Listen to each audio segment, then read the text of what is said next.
بسم اللہ الرحمن الرحیم۔ السلام علیکم ناظرین۔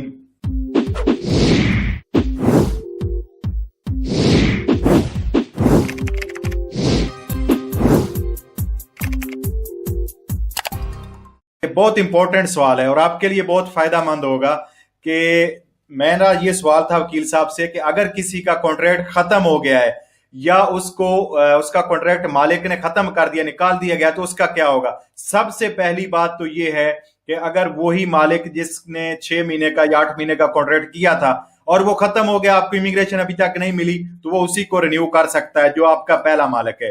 دوسری بات انہوں نے یہ بتائی ہے کہ اگر وہ رینیو نہیں کرتا کانٹریکٹ کو یا آپ کو کام سے نکال دیا جاتا ہے، آپ کا کانٹریکٹ ختم کر دیا جاتا ہے، تو قانون یہ کہتا ہے کہ آپ کو پرمیسو دی سوجورنو اتیزا دی لوورو ملے گی۔ آپ یہ بات نوٹ کر لیں کہ اس کانٹریکٹ ختم ہونے کے بعد آپ کسی دوسری جگہ پہ کانٹریکٹ نہیں کر سکتے، کیونکہ آپ کے پاس وہ ریکوائرمنٹ پوری نہیں ہے۔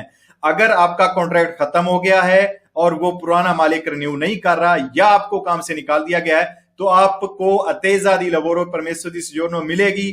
کب ملے گی، کتنے ٹائم کے بعد ملے گی، یہ ہر پر فطورے پہ ڈیپینڈ ہے، یا آپ کو وکیل کے ذریعے ریکورسو کرنا پڑے گا، یہ بھی آپ اس کو بعد میں دیکھیں گے۔ لیکن یہ کنفرم قانون ہے کہ اگر کسی کے ساتھ ایسا مسئلہ بنتا ہے تو اس کو پرمیسو دی سوجورنو لازمی ملے گی۔